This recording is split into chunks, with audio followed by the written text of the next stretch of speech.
é precioso para nós, porém para o mundo nem tanto.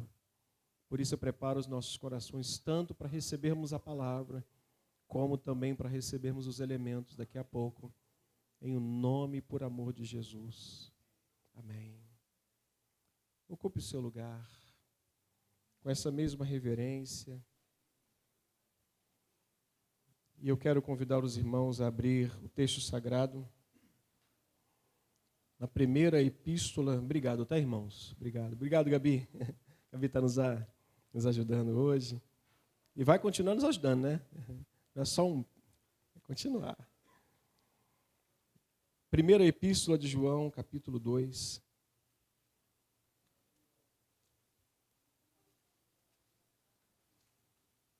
Versículos 15, 16 e 17.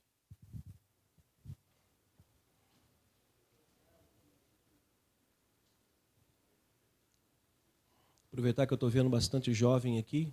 Aliás, tem jovens aqui há menos tempo e há mais tempo do que os outros, né? Mas amanhã nós temos a unção do estudante. Você tiver possibilidade, esteja aqui, vem aqui. Será uma tarde abençoadora para a nossa vida. O bispo Rubem vai estar ministrando a palavra, não será feito aqui, vai ser lá no Santuário Maior. Então amanhã nós estamos... Um certo pastor uma vez disse que é um duelo que a gente trava, porque nós, como pais, temos o trabalho, a missão de ensinar a verdade. Infelizmente, algumas instituições têm um trabalho e têm feito esse trabalho, não na totalidade, porque eu conheço muitos diretores de escola que são tementes a Deus, estão fazendo um trabalho contrário. Então, é um duelo que a gente tem que ensinar e orar e ensinar, e vigiar o tempo todo. Mas Deus, no final, vai ser glorificado, irmãos. Nossos filhos não foram nos dados para perdição, mas para a glória de Deus. É por isso o nosso trabalho de estar ungindo e pedindo a bênção e a proteção de Deus sobre eles. O apóstolo João está nos dando aqui um conselho. Esse conselho é assim: não ameis o mundo, nem as coisas que há no mundo. Se alguém amar o mundo, o amor do Pai não está nele. Por quê? Vamos ler? Porque tudo o que há no mundo, a concupiscência da carne, a concupiscência dos olhos e a soberba da vida, não procede do Pai, mas procede do mundo. Ora, o mundo passa, bem como a sua concupiscência. Aquele que, porém, que faz a vontade de Deus, glórias ao nome do Senhor, permanece. Vamos ler o finalzinho. Porém, aquele que faz, porém, a vontade de Deus, permanece eternamente. Que Deus nos abençoe nessa pequena reflexão, em nome de Cristo. Amém. Meu assunto hoje deu um certo trabalho, porque eu não sou das décadas que eu vou anunciar aqui, que eu vou comentar, sou de uma década à frente, acima, mas precisei voltar na história e relembrar de algumas coisas que eu sei, que aprendi, mas que no final de tudo vai servir para a gente fazer uma aplicação naquilo que o próprio apóstolo João está falando. Mas não é novidade para ninguém aqui, ou para aqueles que têm 40 ou 50 anos de vida, ou um pouquinho mais, que os tempos mudaram. Não é novidade para ninguém aqui, para o Carlinho, para alguns que já têm 30, 40, 50 anos de idade, ou um pouquinho mais, que os tempos são outros.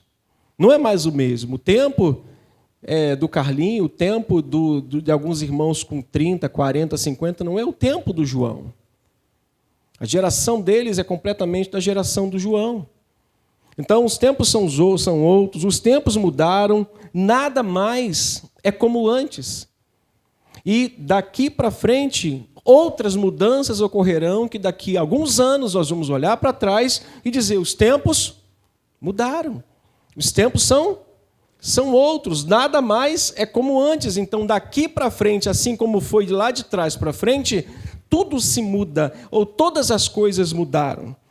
Após a Segunda Guerra Mundial, Houve um crescimento demográfico tão grande que esse crescimento demográfico foi intitulado ou apelidado de a explosão dos bebês. Foi classificado como algo que surpreendeu pós-guerra. E essa geração que nasceu pós 1960, 1970, viram de perto todas as mudanças pelas quais o mundo passou. Talvez você seja dessa época de 60, de 70, de 50. Você viu a quantidade de mudanças que as pessoas enfrentaram, viveram na sua vida.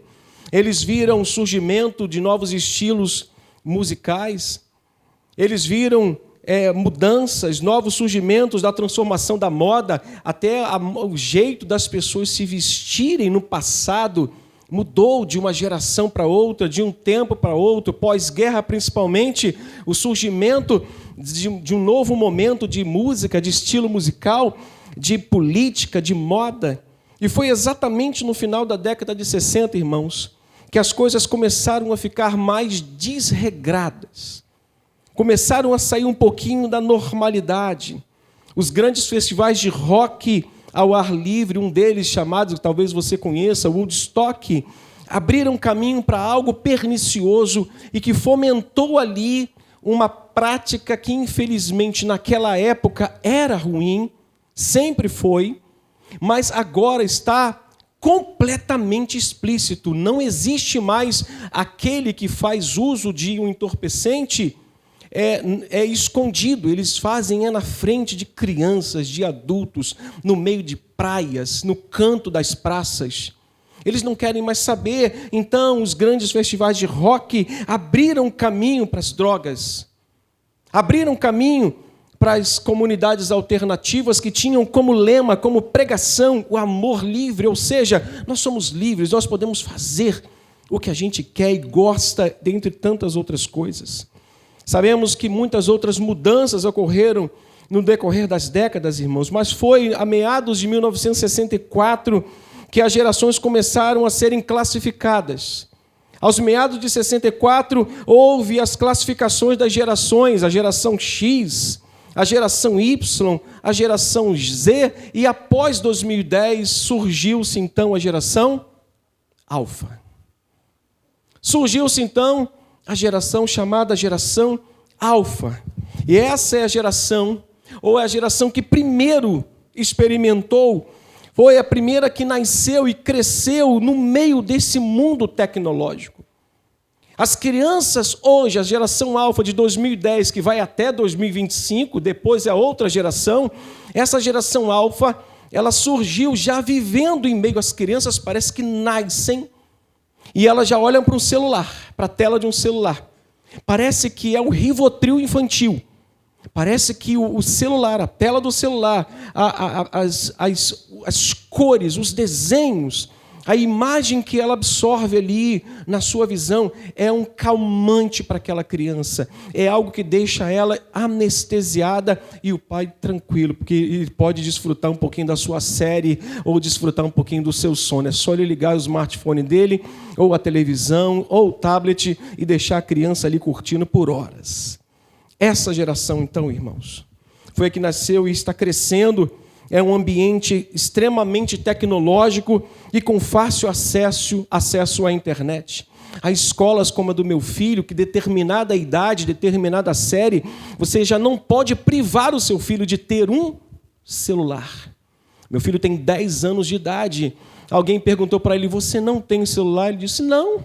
Mas agora a escola praticamente nos obrigou a dar um celular para ele, para que ele tenha acesso a uma internet, para que ele tenha acesso a informações, para que essas informações possam ser extraídas por ele para colocar na prova, para estudar. Ou seja, nós cortamos um dobrado, mas dizemos para ele, isso é para o seu trabalho, não é para outra coisa, senão para o trabalho da escola. Mas você pode se perguntar, o que tem a ver tudo isso, de estoque, 1960, pós-guerra, guerra, geração A, geração Z, geração Y, geração Alfa, o que isso tem a ver conosco? O que isso tem a ver com a mensagem? Tudo isso, irmãos, tem a ver, porque todas as mudanças geram conflitos. Diga comigo, todas as gerações. Aliás, todas as mudanças geram conflitos. Conflitos de gerações. Conflitos de pais que não têm habilidade nenhuma tecnológica, como eu. Quantos aqui precisam, às vezes, pedir socorro aos seus filhos para mexerem no seu celular? Porque essa geração alfa nasceu nesse período, no período tecnológico, do avanço, da explosão tecnológica. E nós precisamos que nascemos numa outra geração, que não viemos tanto desse mundo tecnológico, nós precisamos cuidar para que isso não gere um conflito a ponto de nós excluirmos isso da vida deles, irmãos, de modo algum. Tem a ver conosco porque todas as mudanças geram conflito, tem a ver conosco porque principalmente as consequências que vêm acompanhando essa geração alfa e que gera muitos conflitos. Que consequências são essas, pastor? Que vem com essa geração que está lá na sua casa, que é o seu filho, que é a sua filha, que é o seu neto, que é o seu genro, que é a sua nora. Que conflito é esse que gera? Quais consequências? A primeira consequência que vem com todas essas mudanças é exatamente um hábito por consumo extremamente exagerado. Ô geração que só pensa em consumir. Meu Senhor da glória. Parece que tem uma formiga. Tudo é consumo. Mal saiu o 12, já tem o 15. Eles projetam o iPhone 13, mas o 14 já está na agulha. Eles encantam os nossos olhos dizendo que agora a bateria é da NASA, que ela vai durar uma semana sem precisar carregar, daqui a pouco, não dá 2 meses do lançamento, todo mundo comprou, paga 10, 12 mil reais um telefone, daqui a pouco ele já está ultrapassado. Pai, lá em casa não tem isso, graças a Deus, porque eu falo, contente-se com o que tem, se não quiser, porque é este. Pai, já saiu o 15, o 15 já saiu. Você fala e na tela do computador aparece aquilo que você tinha falado. Parece magia negra. Parece negócio dos infernos. Você fala de uma bateria, daqui a pouco você abre o celular, está lá no seu e-mail, no seu Facebook, no seu Instagram, aparece lá o que você pensou, parece que ele está lendo o seu pensamento, parece que ele está absorvendo o que você está pensando ali, e aquilo vem em cima de você ali, querendo que você compre. Clica aqui, saiba mais, aí você sabe mais, 12 vezes de R$14,90, mas dá para pagar. A geração que tem consumo exagerado, irmãos. Geração consumista, a segunda consequência grave que gera conflito na nossa geração, com essa geração, é exatamente a hiperconectividade, ou seja, eles nunca estão desligados. Mas, pastor, o que isso tem a ver? O que isso gera? Isso gera estresse. Tem filho em casa? Tem filho em casa? Tira o celular dele para você ver como é que ele vai ficar.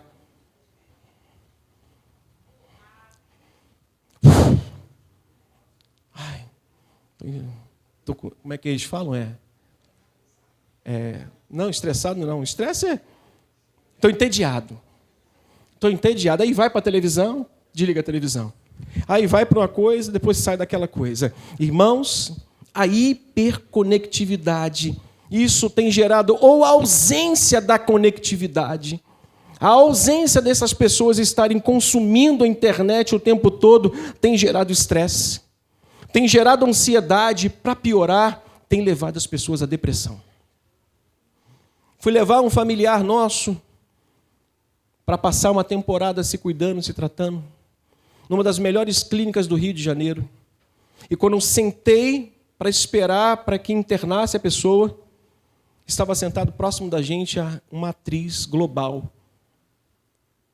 E havia uma fila de espera nessa clínica para jovens que precisavam passar uma temporada se descontaminando de celular. Estavam tão viciados.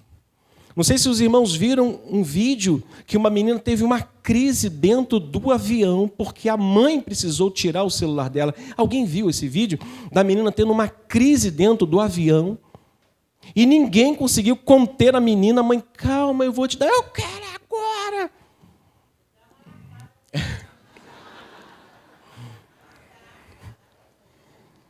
Mas um desespero, irmãos, além do hábito por consumo exagerado, a hiperconectividade tem levado as pessoas ao estresse, à ansiedade e até à depressão. A outra consequência perigosa desse tempo, dessa geração, que gera conflito com a sua geração lá de trás. Aquele que vem de um tempo em que se sentava para conversar, que se sentava para trocar um diálogo, que se sentava e gastava-se horas numa mesa de refeição. Hoje em dia tem que se comer rápido, porque senão você perde o jogo. O jogo tem que estar lá, senão vai entrar outro no meu lugar. Irmãos, a independência. Eu nunca vi uma geração tão independente. Tão independente. Independente a tal ponto de chega a querer se autoafirmar. Eu sei. Sabe de nada. Vai atravessar uma rua, o carro quase pega. Por quê? Está conectado, está hiperconectado. Está com a sua mente, seu espírito, a sua alma hiperconectada. Essa é a geração que está vivendo hoje, que nasce já colada com um celular na mão e que gera conflito. Ah, não tem nada a ver conosco. Tem, porque você tem um filho em casa, você tem um neto, você tem um genro, você tem uma nora. Se não tem, vai ter. Você tem bisnetos. A outra consequência é que essa geração é questionadora e não tem concentração.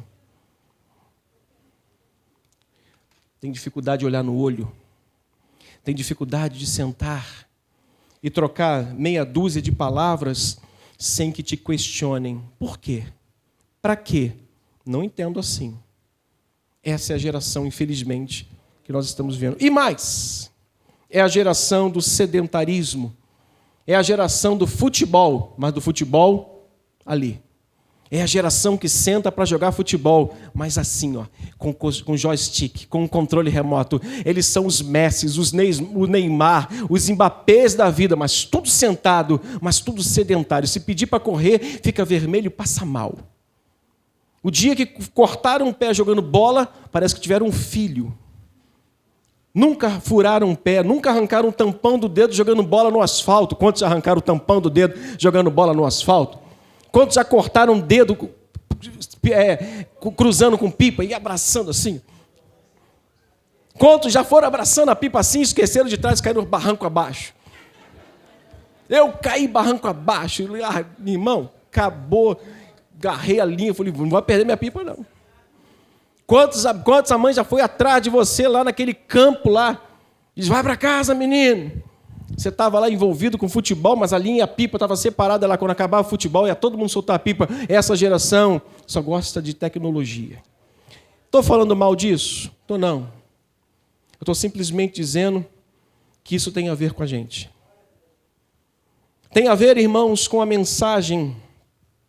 Porque João vai dizer que o sistema desse mundo, com todos os avanços tecnológicos positivos, porque isso aqui é tecnologia, o que está acontecendo aqui, o que está sendo gravado, tudo isso é fruto da tecnologia, isso é positivo, isso é bom. Nós estamos enviando mensagem para Dubai, nós estamos enviando mensagem para outros lugares do país. Isso é tecnologia, mas tem a ver com a mensagem de João, porque o sistema deste mundo é antagônico, é contrário, trabalha contra a nossa fé e a fé desta geração, que nós chamamos geração alfa. Trabalha contra, é contra nós, é antagônica, e o pior de tudo, a consequência mais destruidora, mais devastadora, que são as mudanças que trouxeram, foram as mudanças nos valores espirituais. Essa preocupa, mais do que qualquer outra. Pior do que tudo, a consequência mais destruidora que essas mudanças trouxeram foi nos valores espirituais. Eu tenho uma mensagem que eu estou me preparando talvez para um próximo domingo desse, que eu vou falar dos 5 pilares do trama, ou da trama de Nabucodonosor em escravizar os jovens. Os 5 pilares da trama, do plano de Nabucodonosor escravizar os jovens hebreus. O primeiro plano dele foi destruir a cidade e o templo. O que Nabucodonosor estava querendo? Destruindo a cidade dava a ideia de família, porque cidade dá a ideia de que você mora naquele lugar, que você tem um vizinho, tem vários vizinhos, e que próximo ao seu vizinho mora um parente. Ele quer destruir a ideia de família. Perceba, eu vi uma cena assustadora. Uma mãe discutindo com a filha. Antigamente não se discutia. O pai dava uma ordem, o filho sentava e obedecia. Mas hoje o filho bate boca com a mãe e com o pai. A menina discutindo, e ela disse, eu tenho a minha vida. 17 anos. Eu tenho a minha vida. Eu tenho o meu mundo. Então faz o seguinte, pega o seu mundo e vai viver nele. Você tem seu mundo? Pega o seu mundo e vai viver nele. Aí ela, então tá, tchau, virou as costas e foi embora. E levou o celular. Aí ela disse assim, não vai levar suas coisas não, o meu mundo está aqui dentro. Eu vi aquela cena e falei, Jesus, o mundo daquela pessoa está dentro de um smartphone. Que se alguém roubar, rouba o mundo dela. Rouba a vida, rouba a história, rouba a roupa, rouba a identidade, rouba o caráter, a personalidade, rouba tudo. Se você tirar, você está roubando tudo dela. A ideia de Nabucodonosor, ele procurava destruir o conceito de família e principalmente da igreja. Quando ele destrói a cidade, destrói o templo, ele está tentando desconstruir a ideia de família. Ele quer destruir o conceito de igreja. Perceba como Deus desse século tem feito a mesma coisa. Ele tem tentado destruir na mentalidade desses jovens o conceito de família, de autoridade familiar e de igreja. Segundo pilar que Nabucodonosor tenta construir como plano para escravizar os jovens hebreus é destruir a memória da palavra de Deus. Ele quer tirar a memória da palavra de Deus dos jovens hebreus que foram levados cativos para a Babilônia, e eles tentam fazer o quê? Incutir o quê na mente deles? Uma cultura estranha, a cultura dos caldeus, a nova teologia. Eles querem impregnar na mente deles uma nova ideia. Ele procurava ensinar outra cultura e outras formas de adoração, ou seja, ensinando o sincretismo. Você pode hoje ser crente, mas ao mesmo tempo você pode ser budista. Você pode ser aqueles do pensamento positivo. Então, ou seja, o pilar de Nabucodonosor não é só destruir a cidade, o templo, a família e a igreja, mas também destruir a memória da palavra de Deus. Essa é a consequência desse tempo. O que tem a ver com a mensagem tem a ver porque João está dizendo que o sistema deste mundo é antagônico, é contra a igreja, é contra a nossa fé, é contra os nossos filhos. Não estou falando mal da tecnologia, porque ela é importante, é positiva, mas infelizmente tem escravizado muitas pessoas. O terceiro pilar foi tentar destruir a moralidade. Ele procurava incitar o quê? O desejo carnal. Ele desejava incitar o desejo carnal a alguns ambientes dentro das universidades. Incita isso. Eu não sei você. Eu precisei mostrar um tempo atrás para minha esposa, eu abri o smartphone para ver algo, e eu olhei assim, peraí, eu não cliquei nesse negócio, eu não busquei esse negócio, eu não quis isso aqui no meu celular, mas apareceu simplesmente uma mulher dançando, lá numa janelinha. Aí eu conversando aqui na igreja com o pastor Luiz Carlos e pastor e diácono Alexandre, aí o diácono Alexandre falou, peraí, rapidinho. Quando ele abriu, aqui, mostrei para a irmã Morgana um dia desse. O que esse mundo hoje, ele incita é a carnalidade. Você que tem filho pequeno, você assiste televisão com o controle na mão, como eu. Faz isso ou não faz? Você tem que assistir televisão hoje junto com seus filhos com o controle na mão.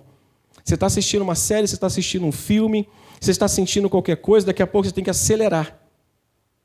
Só eu faço isso aqui em casa ou tem mais alguém?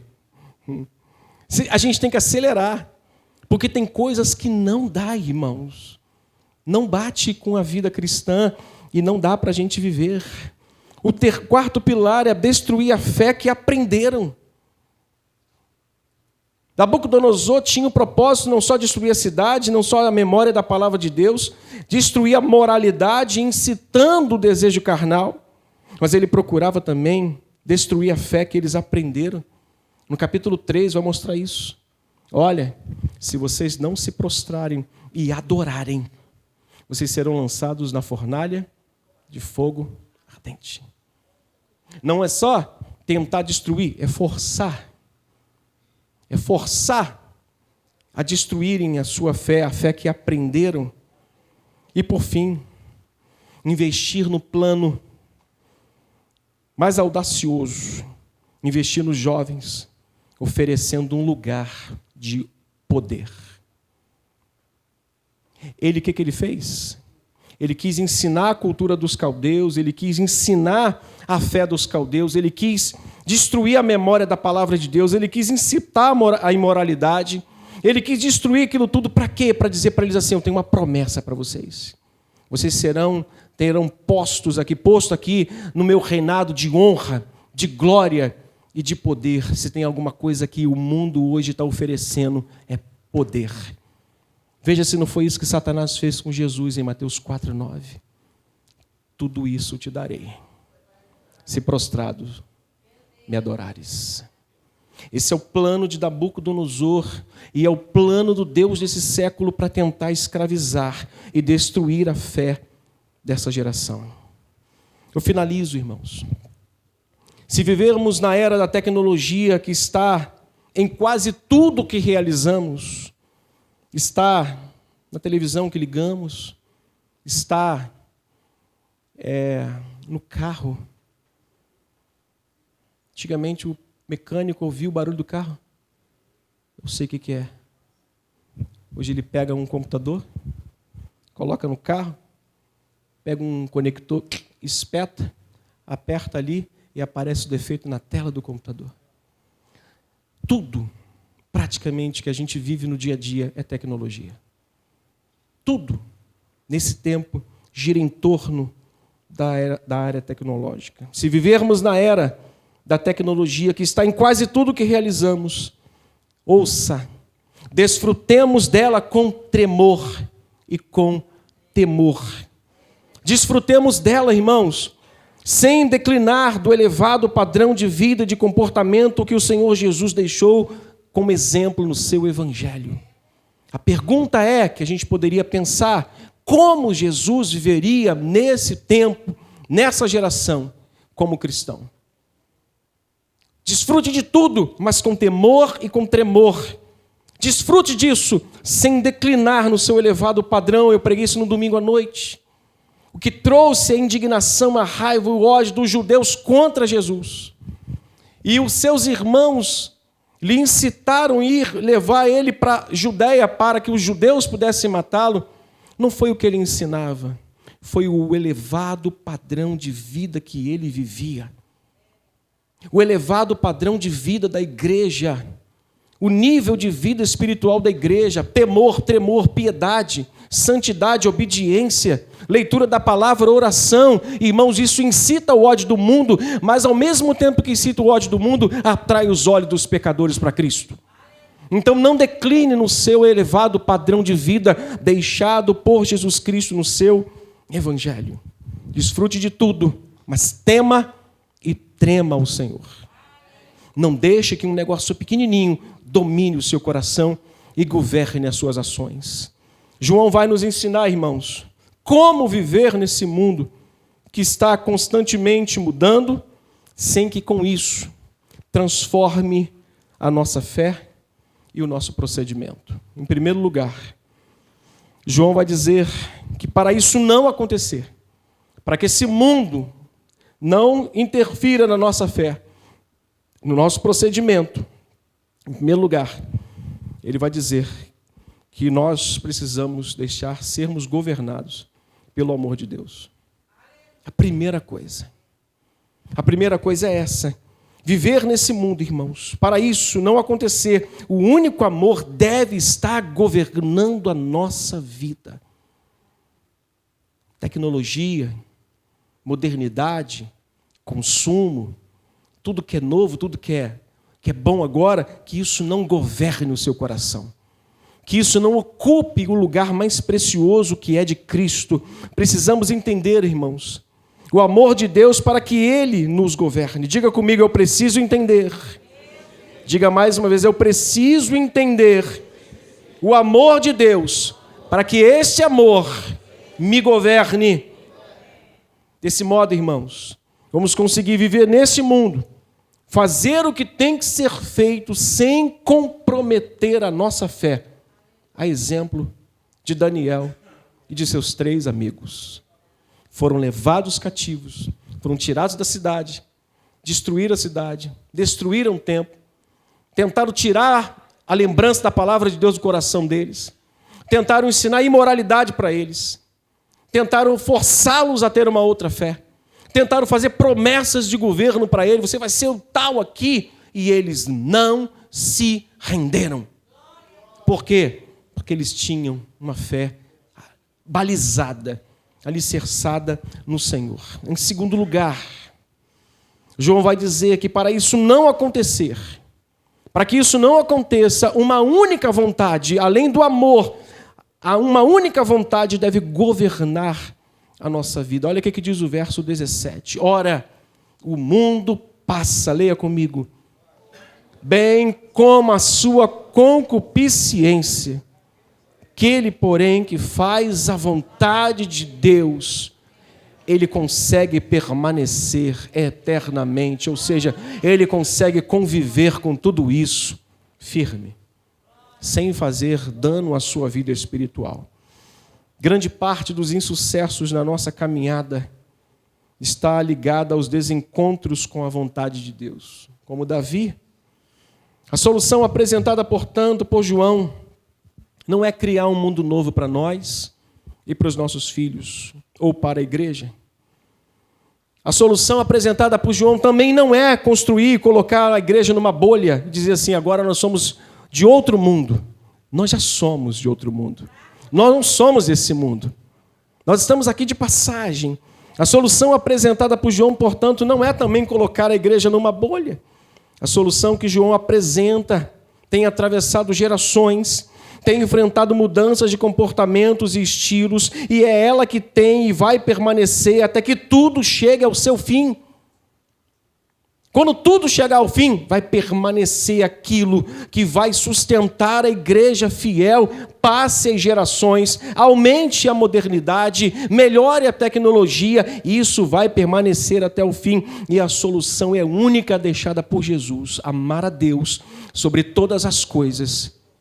Amar a Deus sobre todas as coisas. Eu escrevi aqui, quem um dia conheceu a profundidade do amor de Deus, jamais vai querer voltar à superfície para respirar o ar poluído desse mundo. Se eu um dia mergulhei na profundidade do amor de Deus, e é esse amor que vai governar a minha vida, para eu viver aqui, eu jamais vou querer dar uma voltada na superfície e respirar o ar poluído desse mundo. Eu quero viver imerso em Deus. Vivendo nesse mundo, mas imerso em Deus. Trabalhando, lidando com a tecnologia. João, meninos e rapazes que tem aqui, vivam mergulhados nessa tecnologia, porque isso depende do futuro de vocês. Mas mergulhe mais profundo na presença de Cristo. Mais. Aí vocês não vão querer voltar para a superfície para dar uma respiradinha no ar poluído desse mundo. Que Deus nos abençoe.